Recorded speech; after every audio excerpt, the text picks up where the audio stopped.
These and the mountains we followed hope and its golden gleam, and its light led us across the oceans till we found the American dream.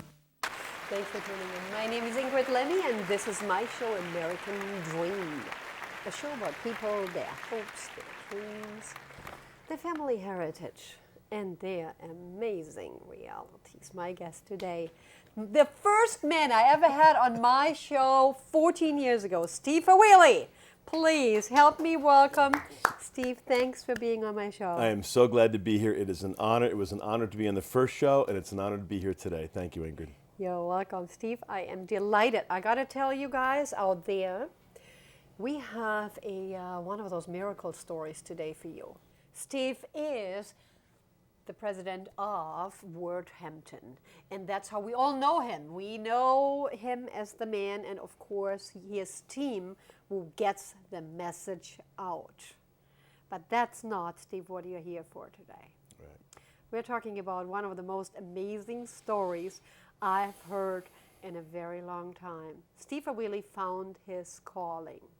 Steve, first of all, give me a little bit about family heritage, because I want to know, was there ever any art in Well, my mother was an artist, but a very short-lived artist. She took some art classes, but she did very, very well, and she painted about 6 floral arrangements, and I have them in my house. I have a little room that's the flower room. There's maybe 5. I guess there's 5 pieces, and they're very well done. But that's it. There's been no other person of the arts on either side of the family. My heritage is Lebanese and Irish and English. My father's side of the family came from Lebanon to Berlin, New Hampshire in 1905. My grandmother came, and she met her husband, who came ahead. Mm-hmm. And then on the other side of the family, these were half the family was Irish, the other family was English and Welsh. Mm-hmm. And both of these families ended up in a mill town in northern New Hampshire. And my uncle used to say that they used to call it God's country because nobody else wanted it. And this is north of Mount Washington. This is the North Woods of New Hampshire, and my parents met at the local church, and high school sweethearts. Mm-hmm. And my grandmother on the Lebanese side, she sent 5 kids to college. Her husband died. Just an amazing story, an amazing woman, a great farmer, and she ran a dry goods store. Never learned how to write English or read it. And then on the Irish-English side, these were all teachers. And so also on the Lebanese side, all teachers. So I come from a family of teachers. But in terms of artists, you know, my mother took a class for maybe 2 years, and she painted about 5 pieces, and that's it. And my story is rather unusual. Rather unusual. Stephen, that's this story you want to hear. Everybody wants to hear. Obviously, you know, people get their calling, they're discovered, they go and become movie stars. And Steve found something, I think, in a different country, right? Tell us what happened. What happened was I was in Madrid, and Steve, we maybe want to say that you had gone through I had a difficult time in my life. 3 years prior, a broken relationship, let's just say, and so there was a lot of pain, you know, and I found myself in Madrid. I wasn't supposed to be by myself, but I was by myself. And I love art. I love art museums. And so I was in the Reina Sofia, which is the museum in Madrid, which is dedicated to the modern Spanish abstract artists. Mm-hmm. And this museum is phenomenal. And so I went to this museum 3 out of 4 days. One visit, it's midday, and I begin to cry in the middle of the museum, about 11 o'clock. I said, it's this jet lag, it's this pain from my life. What did you look at when you started crying? Well, it was a Dali, ironically, and Dali's works aren't the works that really emit that kind of emotion. But I had been looking at these Juan Gris and these Mirots and the Picassos and some other modern abstract artists. But Salvatore did it to you. Yeah, Dali of all people. And so I didn't think anything of it. I said, "This is jet lag. I'm a little emotional. I'm an emotional guy, as you know." But anyway, 3 weeks later, I'm minding my own business. I'm in the basement of my home. Yeah. And I literally hear this voice that says, "You should paint." And I said, "What?"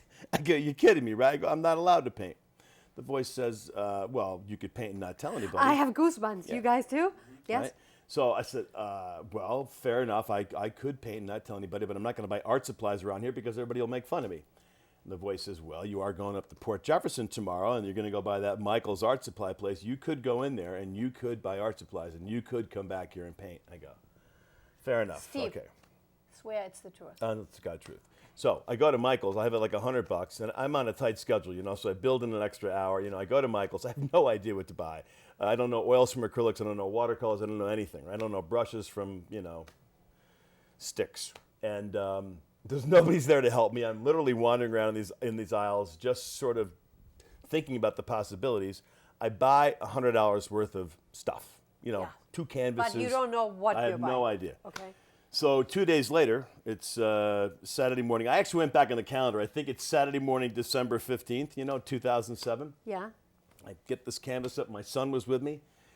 And I said, "Okay, so here goes." And I paint. I should have brought it. I paint a boat in Gardiner's Bay. And it hangs above my desk right now. I have somebody who would like to buy it. I won't sell it. It really came out. Because it was your very first Yeah, ever. and actually, it's a good painting too. It's got I like paint. As you can see here, I like a lot of paint. Yes. In this particular case, with that piece, there's not a lot of paint, but there's a nice application of paint.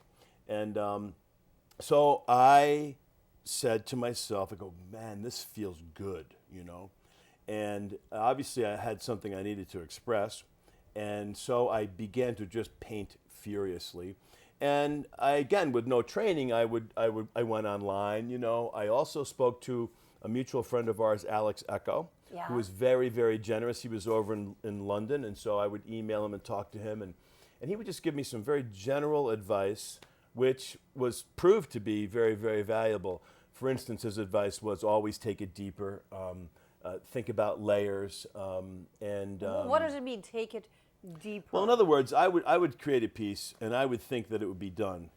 But he's taught me, and of course the artist knows when a piece is done, when it's done. And so in this particular piece, this is called Not Undone, as in a knot, Yeah. And this piece really started out way underneath with a very interesting little design that I thought was very cute, Mm-hmm. But, just a little squiggle on a canvas. Some people can get away with it, not necessarily me, and I realized that there was more to it.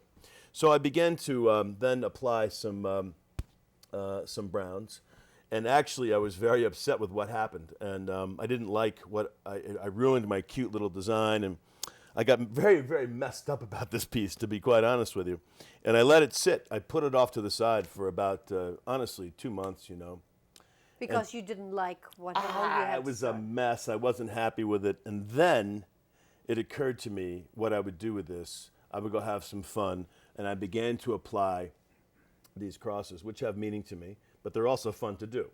And then I also used a lot of different colors that I like, and and it's oil. This is all oil, so there's depth to this. There's a lot of thickness to this. I had put this streak of blue in earlier because I liked it with the brown, and when all is said and done, it's a pretty well composed piece that a lot of people like, and eventually I'll find a home for this with somebody that connects to this piece, and it's one of my favorite pieces, actually.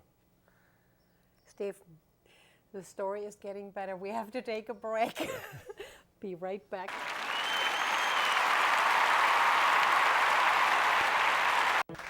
And the American Dream Show artist, Steve Haweeli. He's one of those gifted people that just get it. They don't know why it happened. There was a voice that told him, "Steve, why not? Right, you should paint. You should paint." Listen, when I look at this here, this painting, basically the next generation already. Yeah, you'll appreciate this. This is really an ode to Gerhard Richter, who's a great German painter, still alive. I believe he's based in Bonn. And one of Richter's styles is to apply paint and scrape it off. Apply paint, scrape it off. He had an exhibit at the Tate Modern in London. I was visiting Alex Echo, and I went to his show, and I was mesmerized. You know, I was getting really close to the pieces, and the guards were saying, "Sir, could you step away?" But what I did with these, I wanted to see if I could recreate what Richter did, because I like the excavating that Richter done. And so I've sold a number of pieces in this series. This one's still yet to move, but it's a sweet piece. There's vibrancy, but then there's this. There's the grays and the streaks of everyday life, and it's a piece that I like, and a lot of people have connected to. So that's an ode to Gerhard Richter. With this piece here, I'm influenced by our waterways, where we live quite often, and so this actually, when I think about coming over the rise and hitting Montauk, and sometimes at 4 o'clock in the afternoon, you see the light reflect off the water. That's what this painting's about. This one, I believe, is called 3:58 p.m. Mm-hmm. And so I've sold a number in this series, and there's a lot of the east end of Long Island in almost anything I do that has blue in it, and to that, I'm also very influenced by, as it turns out, by William de Kooning, who spent the last years of his life over on Woodbine up in the Springs. And isn't that close by you where you live? Yeah, I'm up in Springs too, and I'm not far from Pollock's house, ironically, and I've done a little bit of drip painting. But what I love about these abstract expressionists is they're not afraid to put paint on the canvas and move it around and let a feeling that they're experiencing come through on the canvas. And I don't know what it is about creating art or viewing art, but it gets right to one's soul. It does more than maybe a psychiatrist can do for you, as has been said. But so the expressing of what I'm thinking about or feeling about, and I can't bring some of the bigger pieces in because it was suggested to me, you got to go big. You got to go big. What's your largest piece at this point? 4 feet by 5 feet. It was most recently at the Out East Gallery. In Montauk. Yeah, in Montauk, and I love showing them. Can we still see them? No, they're online at Haweeli.com. Oh, great. There's a lot of de Kooning in that piece, and a little bit of Pollock, a little bit of splashes. But I really, I almost recreated ocean splashes. The splash of a wave. Sometimes the radiance of the sun, the color of the sun. Sometimes I did a piece called Hicks Island, which is right out here in Napeague, right past the walking dunes. And I imagined looking down on Hicks, looking horizontally at Hicks as if I'm approaching by a boat. I'm thinking that I'm on the shore of Hicks, looking out at water. And for some reason it works. These are all the things going through my head. And I seem to be very peaceful with myself and the world and my God when I'm painting. When is a painting ready to let it go? You know it. You kind of know it, and I've learned to trust myself on to when to stop. In fact, I paint late at night, and I'm not always in my best mental condition late at night. None of it. We're tired, So a lot of what I have to do is tell myself to stop. Just stop. Let it sit. You can always go back. And then one of the things that's always unnerving to me is I'll create a background on something, and I know what I want to do with the piece, but I have to let the paint dry. Yeah. And when it's you can't wait. I don't want to wait, because I'm looking at this piece and going, this piece looks really strange right now, and I'm afraid I'm going to lose my vibe or my idea for what I want to create. But ultimately, it all turns out well, because I'm very, very fortunate. I've had quite a decent measure of success. I've sold an awful lot of paintings this year. That was my next question, Yeah. Steve. You sold a lot of paintings. Yes. And basically, you can stop doing. Well, We're at Hampton. well, not quite there. I No. mean, you really, that's when you're really in the big time, like an Echo, like a Dan Rizzi. Mm-hmm. These are, and Dan Rizzi's been very generous with me too. But these are local artists, as some of our viewers know. But it would be wonderful if that were if that were to happen, and I try not to think too much about it. I just make sure I keep painting, you know. And I'm behind. I've been selling so many of these. I really got to, because I'm going to keep making these. People love these because people see fish and people see schools of fish, you know. Okay. And they see squid. They see calamari in there. Are you know? you telling them what you saw?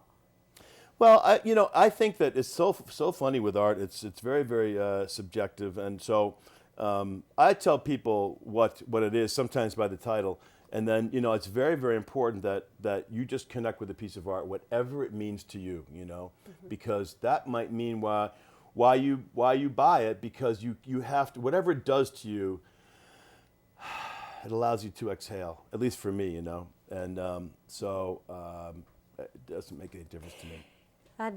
Are your paintings, is your art expensive? While expensive is relative. Well, I mean, the prices are going up, you know. I've been told to keep raising my prices.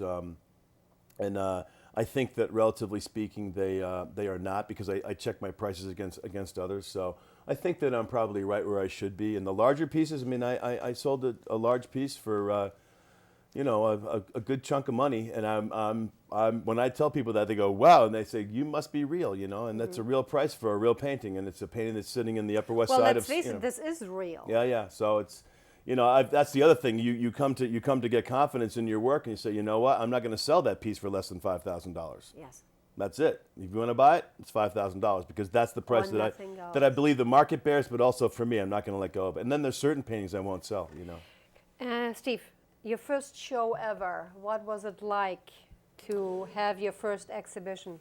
Well, my first solo show was fantastic, and that was our friend Scott Pitch's out East Gallery, which is a very cool space. He's double the space, as you know. By the way, fine gallery in Montauk, right on the water, which we're going to discuss when we... Right next to Durier's. You folks really should get there. He's double the space, and that extra space he's put on is really perfect. As you know, you were there. The work looks so beautiful. Back after these messages.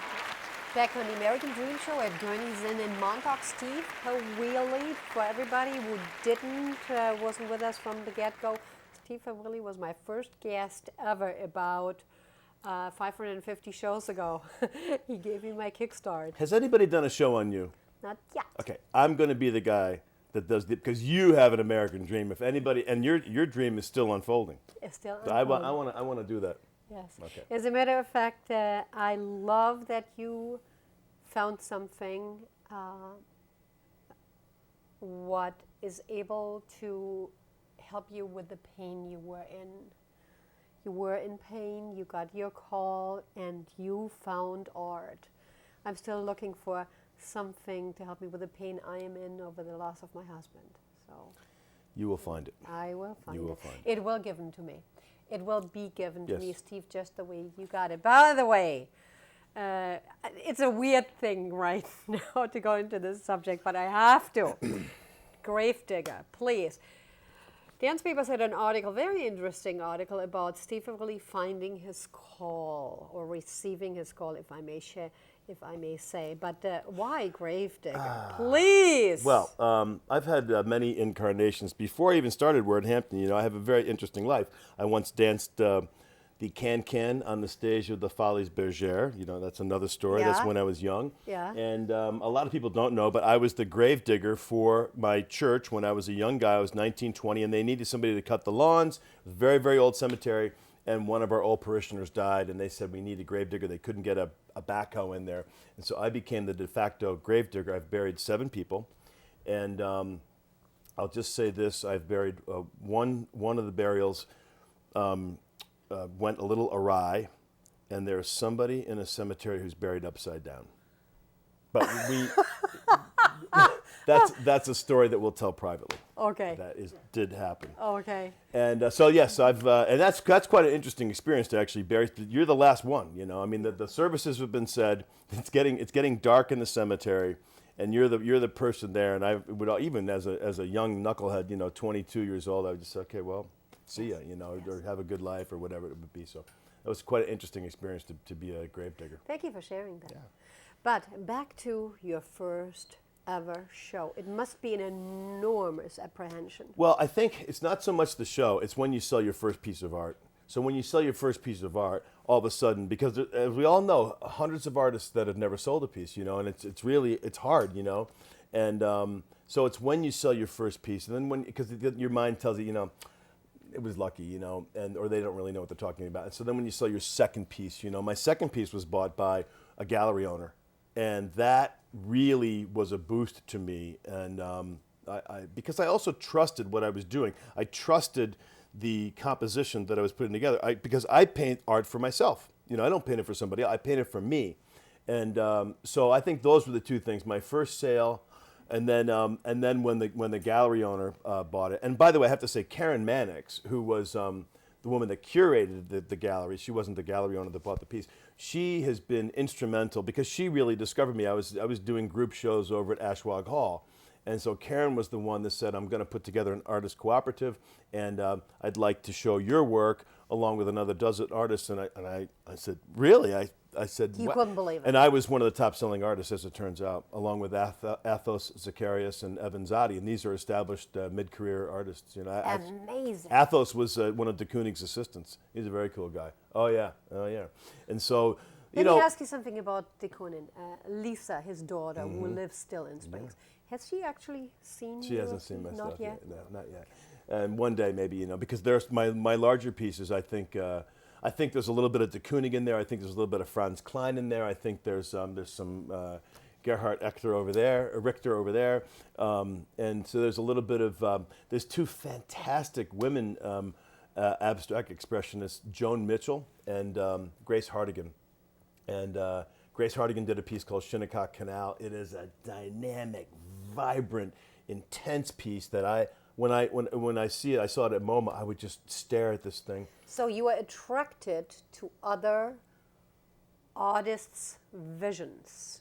Oh, certainly, because I connect with them, you know, and I say maybe there's something that I can do that I could it may help others to connect with me. But you can't really try to stage anything. You really, it just has to come from your gut. You really just have to let it loose, let it rip, and then see how you're directed, and then let go of it. You know. What's your Hamptons? Forgive me, you are a Worthampton public relations firm. What do they think about their boss? They're kind of surprised. I think that they're amazed, and I think that they kind of shake their head at me. You know, they say, "Man, this guy's interesting guy." You know, and they've been very supportive. And you know, I sold a piece. Well, I had a piece on the wall, and I didn't think these guys really connected to it. And I sold a piece, and they got very, very upset. I sold a piece called Maidstone Beach Plums. And so I had to quickly do another one. It's over at Guildhall right now. I'm going to take it down and put it back in the office and probably not sell it because they got mad, you know. And they're going to say, that's not the same Maidstone Beach Plums that was up there before, you know. So, Yes. And then I was also told you can't sell that boat over my desk. Nicole told me that, but that's because that's the piece that. So, you know, they're hard on me over there at Worthampton. It's a tough group over there. Steve, where can we see your art if we are not into computers and internet? Well, I mean, I think right now I'm negotiating for a solo show up at the Terrence Joyce Gallery in Greenport. I think that's going to happen. I'm going to have a piece. This piece is going to be in the Watermill Museum in July. But other than that, you would go to Haweeli.com, www.haweeli.com. Where is the Watermill?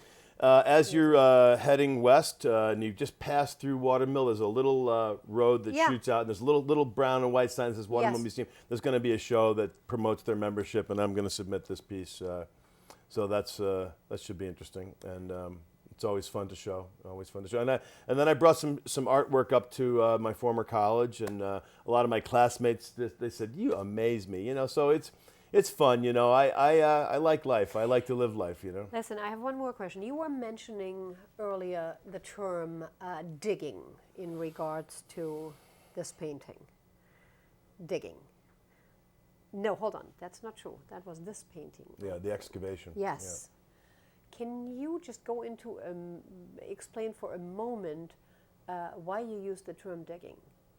Well, I think that what I'm doing with my art is I think I'm excavating constantly inside, you know.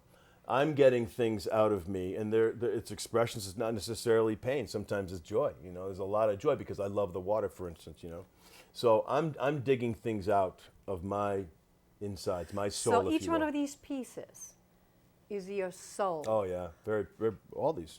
I mean, I thought I still your soul think put on canvas, and you're releasing whatever it is.